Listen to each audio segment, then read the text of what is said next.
唔知係咪大家咧都覺得自己掂啊，樣樣都覺得 common sense 啊，簡單啊，搞得掂嘅，即係啲嘢咧係一個 logic、一個思維、一個 network 嘅啫，唔會話好多層嘅，多過好多層咧就唔明、唔去了解，或者就嗰啲就係錯噶啦。用啲最 common sense、最簡單，其實就係懶同埋人冇腦。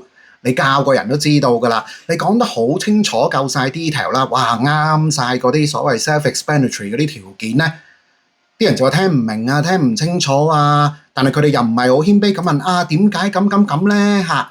佢哋就係硬係覺得喂，你講太多啦，咁深點明啊？又或者喂，使唔使咁 detail 啊嚇？咁其實佢哋咧，你發覺佢哋根本就冇心去理解，就好似有時就係要個結論咁樣嚇，咁就話你呢樣話我講樣咁。咁如果你係咁，就即係一早就唔使同你講咁多，唔使解釋，唔使上主日學，唔使咁多解經啦，直接嗰個結果俾你聽啦嚇。咁倒翻轉講得少得唔得咧？咁我哋下條片再講下。